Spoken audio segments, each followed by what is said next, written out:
Je t'ai pas posé la question. J'ose, ça va? Ah, tu peux. Ok, bah top. On est rejoint aujourd'hui pour notre petit smash hebdomadaire. On est rejoint par un grand invité, le numéro 1 européen depuis des lustres, et puis tout dernièrement le top 8 mondial. Gros! C'est quoi ce bail? T'es passé top 8 mondial, ça fait plaisir ou ça fait pas plaisir? Je sais que toi t'es un insatiable, donc je vois que t'es déjà pas hyper heureux dans le visage, mais ça se passe comment? C'est comment d'avoir enfin pu percer dans le monde? Alors, ce qui est bien, c'est que de base, j'étais 14e et je suis passé, enfin, c'était la première saison. Et à la deuxième saison, je suis passé 8e. Hmm. Mais en vrai, pour redire la vérité, ce ranking-là, il m'importe pas tant que ça. Non? Parce qu'en vrai, bon, ça fait toujours plaisir de savoir qu'on est top 10 mondial, ok. Ouais. Mais Plutôt, ouais. en fait, c'est assez biaisé en fait comme ranking parce que tu peux avoir un bon résultat et être dans le top 30, top 40 juste parce que tu as fait beaucoup d'événements aux États-Unis. Mhm, mhm. Par contre, si tu as beau en faire 100 en Europe, tu vas juste pas être dans le classement. Ouais, moi je vois tout à Donc fait. ça, c'est un gros problème. Et c'est pour ça que ça m'importe pas tant que ça, sachant que euh, parfois en tournoi en Europe, je vais perdre, on va dire en winner bracket, je vais perdre contre un Européen. Sachant que cet Européen-là, il a beau être aussi fort qu'on veut, il n'est pas dans le ranking. Et quand je perds contre quelqu'un qui n'est pas dans le ranking, ça me fait perdre énormément de points. Un peu le même système que Euh, le Hello en fait. T'as perdu contre ouais, quelqu'un c'est qui a ça. peu de points et du coup ça tu C'est dégringoles dans les ça. rankings quoi. Ok. Ils ont juste 0 points en fait, vu qu'ils sont même pas dans le top Ouais, 50. ouais. Alors qu'ils ont clairement le niveau. Il y en a certains qui ont clairement le niveau pour être top 20, top 15 même. Ouais. Et si jamais je perds contre eux en winner, mais que je gagne quand même le tournoi, bon, au final, je vais pratiquement perdre plus de points que ce que j'en ai gagné, Ouais, alors c'est que j'ai gagné terrible le ça. tournoi. Hmm. Ok. Donc là, à Et comme, partir de comme... là, ça me porte pas tant que ça, ce genre de ranking. Non, je comprends, je comprends. Ouais. Comme sauf erreur Quick, le numéro 2 européen qui est même pas dans les Ouais. rankings quoi. Et du coup Ah, c'est ça, ça fait un peu dur il quoi. est pas C'est dedans. dingue ça quand même. Moi je suis Ouais, impatient ouais. du coup, je suis impatient de voir comment les Européens vont se frotter contre ces Américains tout bientôt au Caribana Festival. Voilà, petit coup de pub, paf. Mais je voulais revenir sur ce Panda Global Ranking du coup pendant 2 secondes. J'ai trouvé quand même que c'était Mhm. hyper intéressant la façon dont ils ont fait. Ils ont réussi à fédérer tout ça, un truc qui était en gros mettre un ranking mondial là où il y avait rien pour pouvoir poser leur marque dessus. C'est super sympa et cool. Ça a vraiment Ouais, permis de développer au début. Mais maintenant on se retrouve devant des problèmes logistiques qui semblent pas possibles à résoudre. Simplement qu'on a plusieurs régions qui n'ont pas assez d'interaction entre elles et qui nous permettent pas d'émettre un ranking fiable. Donc voilà, je sais pas si on va pas trop passer trop de temps sur le Panda Global Ranking, mais est-ce que toi tu verrais une solution autre que simplement avoir des rankings séparés entre les régions? alors une des solutions que j'avais vues sur Twitter et qui me paraissait probable, c'était en fait de faire des tournois beaucoup plus importants que les autres, mais dans chacune des parties, chacune des continents, chacun des continents. Hmm. Donc il y en aurait à peu près deux ou trois aux États-Unis, deux ou trois en Europe et deux ou trois au Japon. Dans ce cas-là, tu peux au moins faire ceux qui sont dans ton continent, puis en plus, si jamais tu as l'occasion, en faire aussi de ceux qui sont aux États-Unis ou ceux qui sont au Japon. Comme ça, on aurait le même nombre de super majors, entre guillemets, dans chacune des régions. Après, bien sûr, il y aurait d'autres tournois qui auraient aussi des points, mais qui seraient quand même moins importants. Et dans ce cas-là, peut-être que ça pourrait aider à faire en sorte que ce soit moins biaisé et qu'on ait tous des points. Après, il y a le même problème. Il y a le problème que par rapport à l'Europe, en fait, c'est un continent qui est moins fort que le reste. Et donc, on va dire que c'est plus facile de gagner ces tournois-là que des tournois qui sont au Japon ou aux États-Unis. Donc, ça va être biaisé dans le sens où bah, le gagnant d'un tournoi en Europe, il n'est pas aussi représentant qu'un gagnant Ouais, en tournoi américain. Donc, il y aura toujours des problèmes, c'est obligé, ouais, c'est ça. mais il faut essayer de trouver la solution qui a le moins de problèmes possible. Ouais, j'allais faire l'objection justement. Je viens de Rio de Janeiro. Je viens de gagner un tournoi, je Voilà. suis top 30 mondial, top.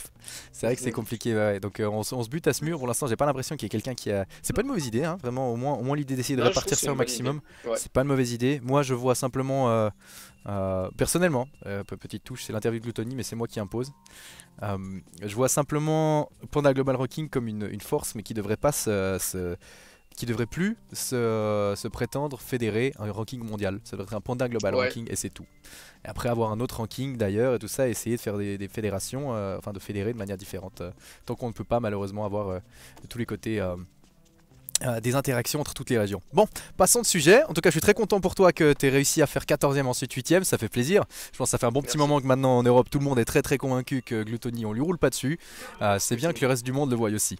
Donc voilà, moi je Exactement. voulais poser comme deuxième question, plus sur la méta et sur les régions. En fait, toi qui as voyagé maintenant un maximum, euh, c'était des rapports différents entre l'Europe et les US sur Smash 4. On disait vraiment que l'Europe était vachement en dessous et qu'il y avait sûrement les top européens qui pouvaient taper le top 30-50 mondial, mais pas le reste.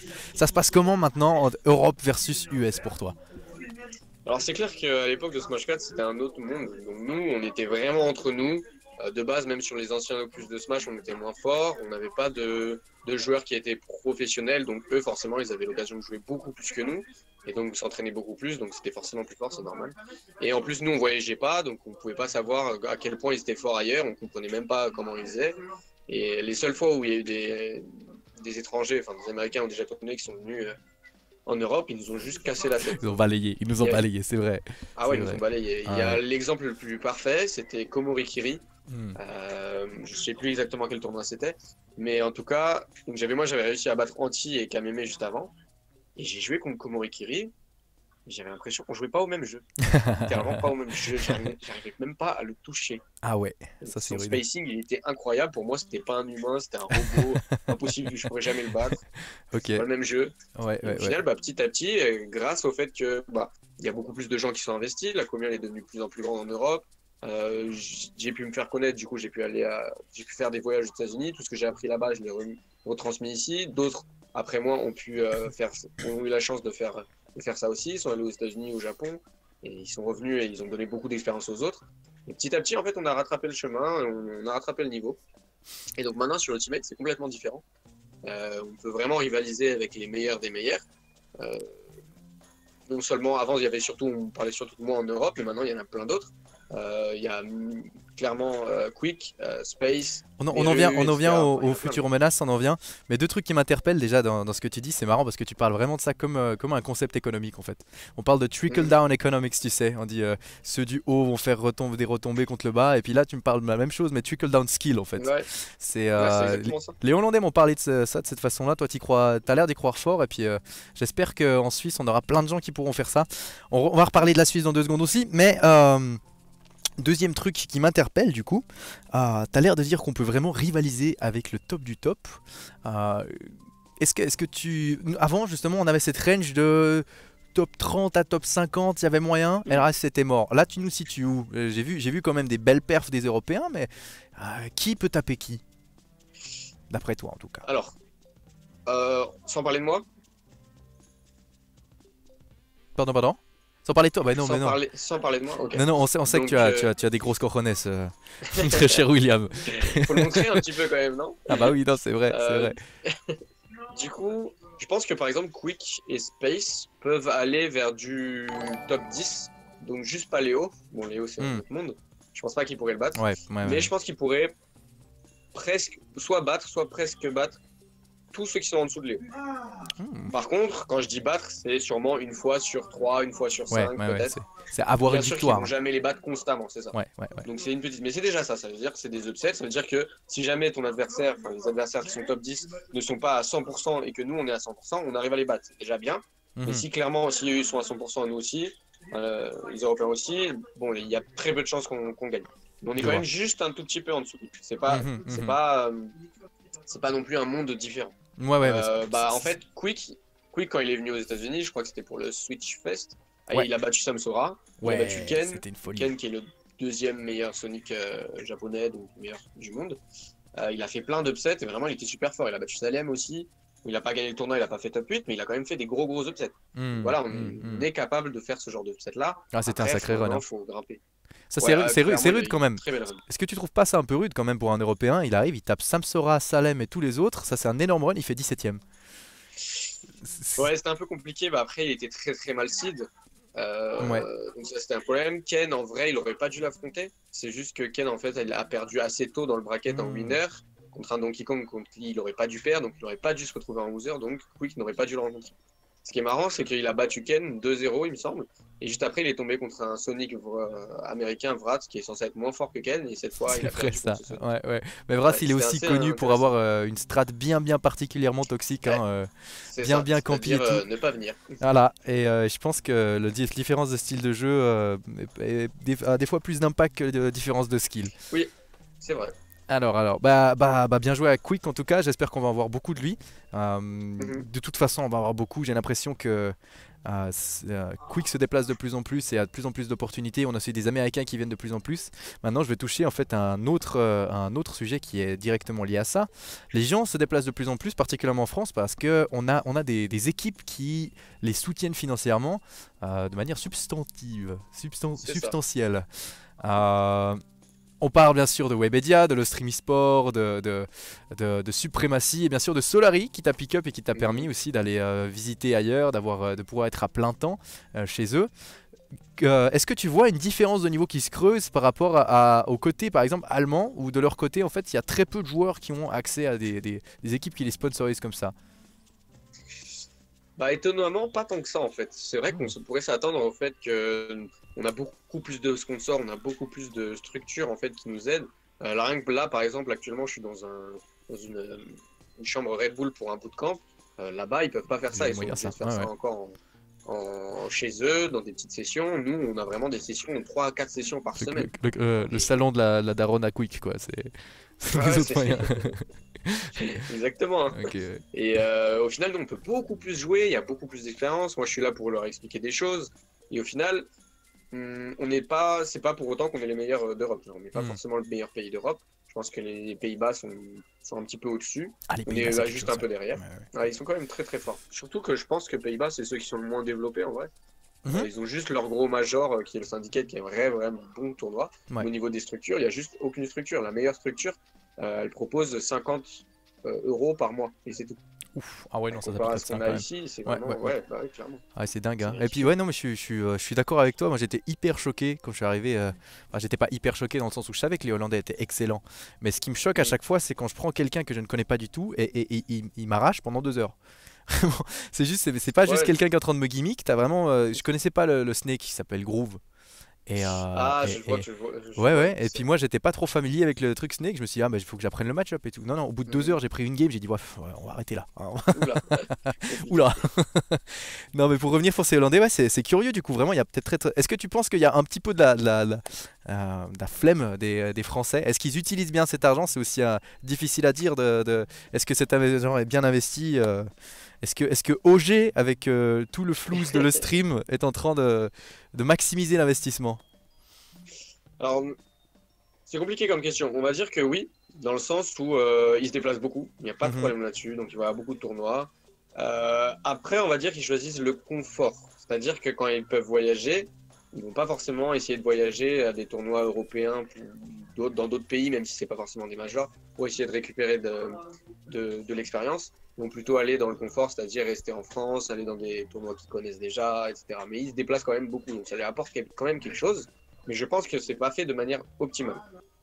Par exemple, ils pourraient limite aller 2 fois par mois aux US, une fois par mois au moins, Hmm. voire deux. Parce Ouais. qu'il y a des tournois, aller-retour, c'est 300 euros. Ah bon? Quand ils vont à certains.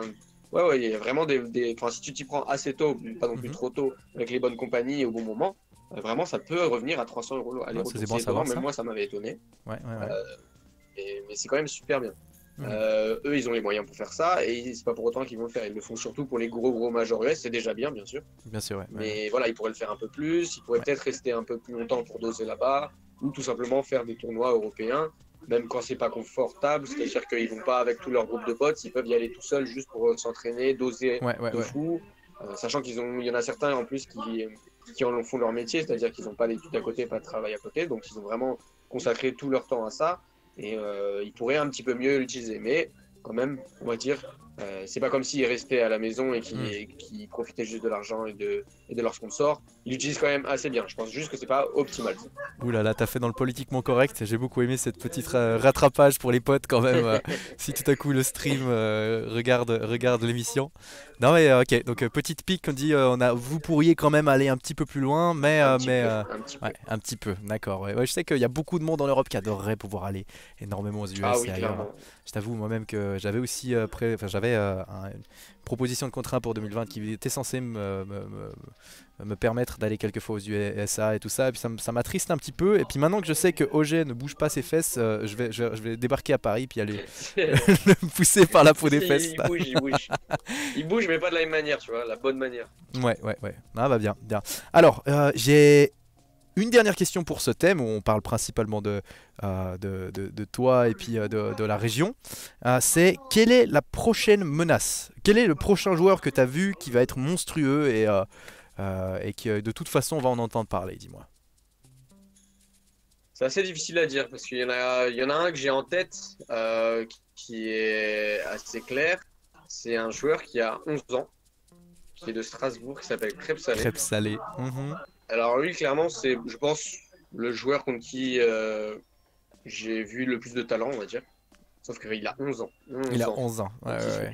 Il y a C'est carrément chaud, fait c'est des chaud. tournois où il n'a pas le droit de participer parce qu'il est trop jeune. Ah ouais. Et c'est très difficile pour lui de se déplacer. Et quand même, en vrai, je trouve qu'il se déplace quand même assez pour quelqu'un de 11 ans. Moi, à sa place, à cet âge-là, mes parents, ils m'auraient jamais permis de faire ça. Ouais. Mais ouais, il se déplace quand même pas mal. Il récupère de l'information petit à petit. Et je pense que lui, dans 3-4 ans peut-être, quand il aura un petit peu plus grandi, là, il va être une vraie menace. Pour l'instant, c'est compliqué pour lui de se déplacer, etc. Donc, c'est un petit peu... J'allais le tailler parce qu'il est jeune, mais en vrai, non, c'est hyper impressionnant quand même de pouvoir rivaliser. J'ai vu quelques résultats, quelques trucs. Léon qui était allé là-bas, qui était aussi impressionné, tu vois. À chaque fois, je suis un peu méfiant quand il n'y a qu'une personne qui me dit lui, il est fort, tu vois. À chaque fois qu'il y a quelqu'un qui va. Tout le monde. Et ça me fait penser un peu à cette histoire de MK Léo qui est maintenant numéro 1 mondial. Il y avait Ramin, Mister R, qui était allé là-bas. Il s'était fait battre. Et puis tout le monde disait ah non, mais il connaissait pas le match-up Meta Knight, j'en sais rien. Puis t'avais Ramin qui a dit les gars, les potes, attendez 2 secondes, attendez un petit moment qu'il débarque. Celui-là va faire mal et regardez-le maintenant, quoi. C'est la folie. On espère pour Crêpes Salées en tout cas qu'il aura un beau chemin, un beau parcours dans l'e-sport, dans Smash Bros et peut-être ailleurs si ça lui plaît. Donc ce sera la prochaine menace. Maintenant j'aimerais bien parler un petit peu avec toi, mais plus de la méta dans le jeu. En fait on va parler bien sûr tu vois, on a des patchs, on a des nouveaux trucs de chez Nintendo. C'est toujours pas la folie, le mode online est pas dingue. Alors on va éviter les platitudes. On sait tous quels sont les défauts de Nintendo et on sait tous qu'est-ce qui va pas, qu'est-ce qui va bien. Moi j'aimerais bien te demander quelque chose un peu plus personnel. Tu te sens pas trop mal de pas avoir eu ton personnage nerf avec tout le BS qui te sort en tournoi ce machin? Pas du tout, ça va, je me sens bien. Non, ça va. Ma vie va bien, le cash price rentre. Ah ouais. C'est parfait ça. C'est parfait. Mais du coup ma question, maintenant avec ce nouveau patch, c'est quoi les grosses menaces Est-ce que les nerfs de Joker, de Palutena sont assez substantifs ou bien est-ce que c'est toujours exactement la même chose qu'avant? Alors, on va parler de Joker en premier. Je pense que c'est un très bon nerf. Donc le gun était clairement... Enfin, donc il y a eu 2 nerfs principaux. Donc les guns vers le bas. Et le fait que Arsène reste moins longtemps maintenant, quand il se fait taper sur. Ouais. En fait, les guns vers le bas, avant, ils avaient beaucoup trop de portée. Donc ils pouvaient limite rester au niveau du terrain et aller faire les guns sur quelqu'un qui est tout en bas. Aller le chercher très très loin. Il n'y avait pas besoin d'être précis du tout. Ça, c'était un problème. Et ils ont nerfé ça et je pense que c'est un très bon nerf. Ensuite, il y a le nerf d'Arsène. Maintenant, c'est pratiquement un combo. Lorsqu'il a Arsène, pratiquement un combo va enlever Arsène. Comme ça, là, ça m'a l'air vraiment un gros nerf. Ça a l'air assez gros. Ça a l'air très gros. Ouais. Mais après, il faut que je vois contre quelqu'un de mon niveau. Il faut que j'essaie de rejouer contre Léo dans cet état-là, voir si lui, ça l'affecte tant que ça. En tout cas, les seuls jokers que j'ai vus, contre qui j'ai joué pour l'instant, vraiment, j'ai l'impression qu'ils jouaient carrément sans Arsène certaines games. C'est vraiment énorme. Et si c'est le cas même pour Léo, ça va être très compliqué pour lui. Puisque je le vois pas battre Sam Sora, par exemple, qui, s'il le touche une fois un combo plus d'Arsène, il va impossible qu'il le batte avec que Joker. Ouais, non, c'est vrai que c'est clair. Sinon on se retrouve à jouer chic en fait. Bah ouais, c'est juste chic un petit peu mieux quoi. Ouais. Donc là, ça va être problématique. On verra bien entendu. Ensuite, les plus importants. Ouais, Palutena en vrai, ça change pas grand chose. Non, je suis d'accord avec toi. Trop backer, qui va être trou, mais un petit peu moins longtemps. Donc, ouais, ça fait du bien, on va dire. Ouais. Ça va pas changer le perso. Tout ce qui a changé, c'est que les Palutena américaines ont pleuré un petit peu plus quoi. Ouais, bon. C'est tout quoi. Pleurer quand tu joues pas lui, c'est un petit peu. C'est terrible là. Ah, c'est comme le Myron là. Myron qui arrête pas de pleurer sur Twitter aussi. Et de l'autre côté, t'as Shooton qui gagne l'Evo Japan avec son personnage. Ça me fait rire quoi. Exactement. Mid-tier, c'est ça. Oui. Mid-tier celui-là. Terrible. Ok, puis il y a un autre personnage que t'as vu toucher, ou bien même. Ouais, dis-moi. Alors, Samus et Young Link qui ont été peut-être le plus impactés. Non, Samus, Young Link et Zelda qui ont été le plus impactés Ouais. en bien. Ouais. Les trois ont juste plein de. Enfin, ils ont quelques nouveaux outils. Par exemple, Young Link, maintenant, il peut faire le ZR ou Up Smash, qui est true combo. Son Up Smash est beaucoup plus puissant. La Samus qui va avoir un Up Smash aussi beaucoup mieux. La Dash Attack qui va tuer. Enfin, ça va beaucoup l'aider. Ça, c'est Et bizarre un Samus peu qui quand a, même. Hein. Genre, tu te prends un super sour spot de la dash attack, tu voles. Genre, tu te chopes avec un tout petit bout d'épaule, là, c'est parti quoi. Ouais, ça fait peur. Hein, bizarre, ça fait peur. ouais, À ça fait 100%, si tu dis mal, tu meurs en fait. Ah ouais, non, c'est terrible, hein, c'est terrible. Mais Ouais, je t'ai coupé, continue. Du coup, Samus. Ouais, Zelda. Zelda, c'est surtout. Je crois que le fantôme a été un petit peu buff, genre il est plus puissant. Et je pense aussi que le upper est un petit peu plus puissant. Et la hitbox, elle a peut-être changé, ou je sais plus trop. Moi, il me semble En qu'il y tout a cas, des toutes hitbox. les Zelda sont vraiment contentes de ce buff là. Est-ce qu'on est content d'avoir Zelda comme meilleur perso dans le jeu? Parce que moi c'est la question que j'ai, tu vois. Est-ce qu'on n'est pas content sur Melee d'avoir les personnages les plus flashy comme les plus forts quand même? Est-ce qu'on a vraiment envie d'avoir Little Mac top tier au même rang que Inkling? Non, c'est de ça qu'on parlait. Donc voilà, mais Zelda pour toi c'est tolérable? Je sais pas, c'est pas non plus le plus agréable à jouer, mais c'est pas le plus désagréable. On va dire que si jamais ils avaient buff Yoshi, je pense que la planète aurait explosé. Ouais. Il y a des chances. Yoshi déjà c'est trop fort. Imagine ils buffent ça et ils mettent plus de puissance, ou je sais pas, les gens ils vont péter un câble. Ah ouais non, même ce week-end même je me suis pris un upper down air à quoi 60%, je suis mort avec Falcon. Aïe. C'est ce genre de bail Yoshi hein. Mais ok. Ah c'était petite dernière question sur ça aussi, Pikachu, parce qu'on en avait parlé pas mal de Pikachu au début, ça paraissait déjà très fort avant. J'ai entendu du côté, enfin de tous les côtés sauf du côté français, on dit que c'est méga fort, et du côté français on dit que c'est surcoté. Comme Omika par exemple, j'ai vu tweet en disant non c'est pas fou. Toi t'en penses quoi de Pikachu? Alors moi aussi je pense que c'est surcoté, sachant que la plupart des gens pensent qu'il est top 1 voire top 3 à peu près. Je pense pas qu'il soit top 3 du tout. Je pense qu'il est plutôt top 10. Ah ok. Top 5, top 10. Ça reste très fort. Mais il n'est pas non plus si fort que ce que les gens disent, sachant qu'en vrai, faut être assez précis en fait avec le personnage. C'est vrai. Quand tu connais, surtout quand tu connais pas, bien sûr, tu as l'impression que le Pikachu peut taper dans tous les sens. Il va au stage, il peut revenir, et il n'a pas de désavantage grâce à son up B. Mais en vrai, quand tu connais très bien, c'est pas si facile. Il a quand même beaucoup de mal à tuer en vrai. Une fois que tu connais ses setups de kill, quand tu es à 150, 160, sa seule façon de te tuer, c'est une dash attack. Ouais. Ou sinon un grab up throw ou un setup. Donc si tu sais éviter exactement ça, c'est pas juste avec un backer qui va te tuer. Hormis s'il va te chercher off stage, bien sûr. Mais c'est pas facile, c'est pas vraiment facile pour un Pikachu de tuer une fois que tu connais. Ensuite, il y a le deuxième counterplay qui est de SDI ses combos. Ouais. Donc, par exemple, quand je jouais avec Enki, j'avais Marth, lui il avait Pikachu. Quand il me mettait des nerfs, j'arrivais à sortir du nerf et à le down d'un nerf juste après. Et il pouvait juste rien faire. Donc moi je sortais de son coup, il a réussi à me battre, donc il met de son nerf, je sors du nerf, je le down nerf et je le upper et il meurt à 70. Donc ça, si tu fais de manière constante, déjà le Pikachu il est un peu mort. Ah ouais, t'es pas bien là. C'est pas si dur que ça. Ah oui, il voyait ça, il pétait un câble. TSDI comment tu dis? TSDI comment là? Alors en fait c'est up. C'est juste toujours up. Ok. Toujours up, donc il faut prendre le stick. Ok. Et hop, vers le haut. Comment Refais-moi ça, refais. Merci Gluto. Ok, ça marche. J'apprends les SDI en plus, petite interview, petit cours de Smash. Excellent, merci. Ok. Voilà. Alors on note soit Pikachu c'est pas si fort, soit Enki est nul, très bien. Dis encore peut-être les deux, qui sait. Dis encore deux questions. Et ensuite on a gentiment terminé l'interview Gluto. Merci en tout cas pour l'instant pour ta présence.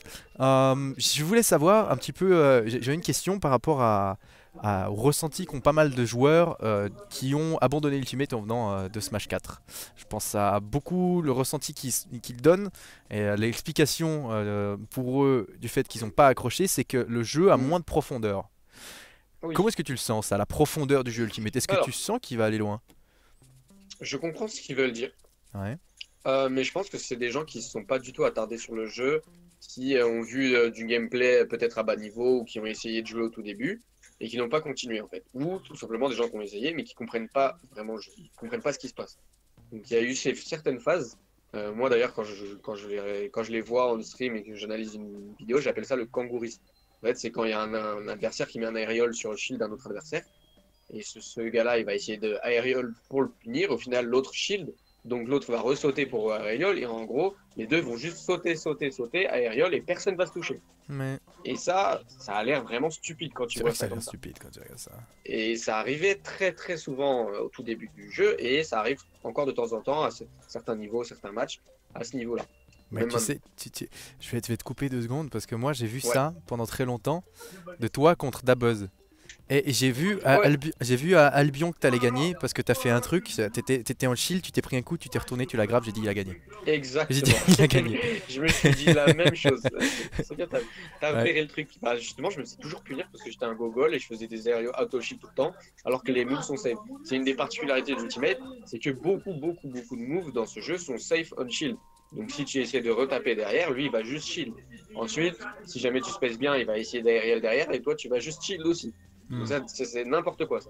Et quand tu connais pas ou que tu comprends pas le jeu, bah, c'est ce que tu vas essayer de faire, c'est normal au début, il n'y a pas de problème. Et bah, quand tu vois ça, tu te dis juste c'est quoi ce jeu éclaté, c'est que des aériaux sur le shield, il n'y a pas de profondeur, etc. Mais quand tu comprends un petit peu plus, il faut comprendre qu'en fait, ce genre de situation, ok, il n'y a personne qui n'a gagné cette situation. Toi, tu as tapé sur le shield, c'est safe, l'autre, il a gardé son shield. En fait, ce qu'il faut réfléchir, c'est ce qui va se passer après. Donc, si tu penses qu'il va shield, il faut le grab. Si tu penses qu'il va sauter, tu peux le taper, etc. Et c'est là que c'est intéressant. C'est vraiment une nouvelle partie qu'il n'y avait pas dans Smash 4 parce qu'il n'y avait pas autant de moves safe on shield. En fait. C'est vrai, Et c'est ça, vrai. c'est vraiment très différent. On va pas aller trop profondément là-dedans pour pas perdre les gens, Ouais. mais vrai. avec j'ai quand même une petite envie d'aller un peu plus profond. Moi j'ai discuté un tout petit peu avec Ramsès et on a l'impression quand même que le commit, à la place de reculer et de revenir dedans, le commit dans cette opportunité-là, là où tu veux prendre le feu Caillou Ciseaux en fait en te demandant si l'adversaire va taper ou s'il va spot dodge ou comme ça, le risk reward est rude. Ouais, en fait, c'est un peu compliqué, sachant qu'il y a certains personnages qui n'ont pas forcément besoin de réfléchir pour gagner ce genre d'interaction. On va penser à Link, par exemple. Ouais. Donc, le Link, quand tu tapes sur ton shield ou quand lui te tape sur ton shield avec un air, il n'a pas besoin de réfléchir, il va faire vraiment un air. Pourquoi? Parce qu'en fait, c'était très difficile pour Oh, c'est en train de couper un petit peu, Gluto. Juste, il va falloir que tu répètes ce que tu viens de dire parce que ça. Et lui, quand il a pas William, besoin de réfléchir et quand ça m'arrive, ouais. Ça a coupé juste les 10 dernières secondes. T'es en train de parler de Link et de Nair sur le shield et qui renair. Et donc c'est pas vraiment compliqué pour le Link de gérer ce genre de situation. Il va juste nair, il va se faire punir très peu de fois. Et il va punir. Bah, il n'y a pas de problème pour lui. Et quand il va le toucher, bah, il va avoir pas mal de rivaux. Donc c'est ce genre de personnage là. Aïe aïe aïe, des petits problèmes de connexion. Par contre, on apprécie le freeze frame là pendant 2 secondes. Ça, c'est de toute beauté. Ça, c'est un wallpaper, ça. Gluttony, reviens. Non, reviens, Gluto. S'il te plaît. New sticker. Oh là là. Ah, je crois qu'il est parti. Hein. Je crois qu'il est plus là. On va quand même prendre 30 secondes pour apprécier la beauté de... Ah, t'es de retour, Attends, bon, parce qu'on t'a perdu pendant... On a eu un freeze frame sur ta tête qui était de toute beauté. Aïe aïe aïe. On en a un deuxième là, mais malheureusement... on a bien bloqué pendant 45 secondes, hein. Je m'excuse, je sais pas exactement ce qui s'est passé au niveau de la connexion, mais on t'a perdu, perdu. Là, mais du coup, voilà, on va pas trop s'attarder là-dessus. Je te demande juste une petite solution. Du coup, si t'as un Link qui te nerf, c'est quoi ta solution? Alors, si vous avez un up B auto shield très rapide, vous pouvez l'utiliser, donc Lucina, etc. Mais c'est encore quand même assez risqué. Et tout simplement, bah, si vous savez que Link est très fort dans ce genre de situation, pourquoi vouloir essayer de le contester? Tout simplement, il nerf sur votre shield, bah barrez-vous. Bah tu t'en vas et tu essaies de choper ailleurs. Ouais. Éviter cette situation. Link est vraiment très fort dans cette situation. Il n'y a aucune raison de vouloir essayer de le contester dedans. Les seules fois où vous allez contester, c'est quand vous voyez que Link a des certaines habitudes. Donc imaginez, il nerf sur votre shield et à chaque fois il va shield derrière. Là, vous pouvez commencer à grab. Si vous voyez que parfois il nerf saut, nerf down smash, air dodge, spot dodge, où il saute, enfin il mix up beaucoup, vous savez pas ce qu'il va faire. Autant ne pas essayer de read ce qu'il va faire et juste se barrer et éviter cette situation-là. Ok. Ok, bah c'est un très bon conseil. J'ai une dernière question pour toi, Gluto. Ouais. On a parlé des trucs, on a parlé de la profondeur du jeu. En tout cas, tu as l'air de dire que le jeu te plaît, la façon dont il est construit. Si tu devais changer trois trucs que tu détestes dans le jeu, que ce soit dans les personnages, que ce soit dans la Ouais. façon dont est tiré le jeu, ce serait quoi? En fait, c'est surtout dans certaines mécaniques, le fait que parfois les personnages vont se retourner tout seuls. Ouais, On ça sait c'est pas trop bizarre. pourquoi. Ouais. Les cross-up aussi sont vraiment pas agréables. Hum, Parfois, tu es sûr que tu vas atterrir devant ton adversaire, mais au final, tu atterris derrière, tu ouais, grabes, au ouais. final, tu grabes personne. Ça, c'est vraiment pas agréable du tout. Et là, tu te Je fais sais upkill qu'il y en par a Snake. beaucoup. Ouais, voilà, c'est ça. Je sais qu'il y en a beaucoup qui se plaignaient du buffer aussi. Ouais, Je trouve pas que ce soit vraiment un problème, moi. ok. Au début, peut-être ça pouvait être un problème, mais là, tout le monde s'est habitué, je vois plus personne Mhm, s'en mhm. plaindre. Il y a ça, et aussi, on va dire, il y a beaucoup trop de persos à projectiles et d'épéistes. Ouais, ça c'est rude un peu quand Vraiment, il y même. en a Les épéistes, c'est beaucoup, un problème beaucoup. aussi pour toi? Alors, c'est pas un problème dans le gameplay, Ouais. mais c'est un problème dans le sens où bah, on a envie de voir autre chose, tout Ouais, simplement. ouais. Ouais, ça je comprends. Mais au niveau Particulièrement du pour les gameplay, ça va, projectiles, hein. hein. Je sais plus qui c'est qui théorisait comme quoi voilà, les honneurs c'était très fort au début mais que ça allait Ouais. gentiment tomber de la méta. Est-ce que tu vois ça arriver ou bien est-ce que tu penses que les Non, honneurs non, vont être non, là? non, ils Non, non. restent forts. Et limite, en fait, ils sont de plus en plus forts. Aïe aïe aïe, c'est terrible ça. J'ai bien fait de prendre un Mario, tu dis? Exactement. C'est parfait, c'est parfait. Ok Gluttony, petite dernière question cette fois hors interview. Est-ce que tu as quelque chose à dire à tes fans, aux joueurs suisses? J'espère que ça vous a plu cette petite interview et n'hésitez pas à venir aller au tournoi. Je sais qu'il y en a beaucoup en fait qui ont peur de venir au tournoi, tout simplement parce que soit ils connaissent personne ou ils se disent ouais j'ai pas le niveau, j'ai pas envie de me faire éclater. Dites-vous que dans tous les cas, à votre premier tournoi, vous allez vous faire Ah, éclater. non, Dans y a tous pas, les cas, il n'y a y a pas de pas, y a secret, pas de c'est obligé. négociation là. Ah non, c'est ça, Oui, hein. C'est c'est juste obligé. Donc autant y aller le plus vite possible, autant rencontrer les gens le plus vite possible. Plus vous jouez avec des gens qui de base connaissent le jeu et sont forts, plus vous deviendrez fort aussi. C'est pas en jouant dans votre coin que vous allez réussir à devenir fort. Donc autant aller en tournoi, rencontrer les gens. Plus vous faites d'amis, plus vous avez envie de revenir en tournoi et tout ira beaucoup plus vite. N'hésitez vraiment pas à aller en tournoi. Essayez de vous renseigner au niveau de quel site aller voir pour savoir où sont les tournois, savoir à qui contacter. Et aussi, faites un compte Twitter, c'est très important. Au niveau de la commu Smash, il y a tout qui se démarre là-dedans. Toutes les communications sur Twitter, donc c'est vraiment important de se faire un Twitter. ouais, puis les belles combos vidéo, on les manque aussi si on n'est pas sur Twitter. En plus, Ça c'est va pas ça. du tout, ça va pas du tout. Gluttony, merci beaucoup pour cette interview. Je te souhaite un Merci à excellent vous. bootcamp dans ces Merci. locaux de Red Bull, hein. Et j'espère qu'on se reverra. Je sais pas si t'es tenté, un de ces quatre peut-être, de jouer quelques viewer battle avec nos amis suisses pour RTS eSport. On se redit tout Ouais, ça? bien sûr. Ouais, bah c'est le top alors. Allez, une bonne soirée à toi, Gluttony. À tout bientôt. Merci, vous aussi. À plus. Ciao, ciao. Bah très bien, bah très bien. Alors, on revient sur le mail. Oh, je suis dans la galaxie, les amis. C'est une folie. Oh, j'espère que ça vous a plu. On a eu quand même un bon petit 35 minutes avec Gluttony. Petit privilège, hein, c'est le numéro 1 européen et le top 8 mondial. Et aussi un bon ami à moi. On est comme ça, lui et moi. Ouais, je le tutoie. Non, c'est un gars en or. J'espère que ça vous a plu. Et puis j'espère que vous aurez l'occasion du coup de pouvoir jouer avec lui. On le retrouvera en Suisse prochainement pour le Caribana. Moi je vais prendre 5 minutes de pause les gens. Vous n'hésitez pas à me donner du feedback aussi sur les interviews si vous voulez voir plus de ça, qui vous voulez voir. N'hésitez pas aussi à envoyer sur le serveur Discord de RTS eSport ou bien m'envoyer un truc sur Twitter, ça me fait plaisir. Moi je vais prendre 5 minutes de pause les gens et après on se retrouve, on va faire des viewer battles. Vous savez comment ça marche pour pouvoir rejoindre la queue, vous avez juste à taper point d'exclamation join et dans 5 minutes on se tape dessus. A tout à l'heure.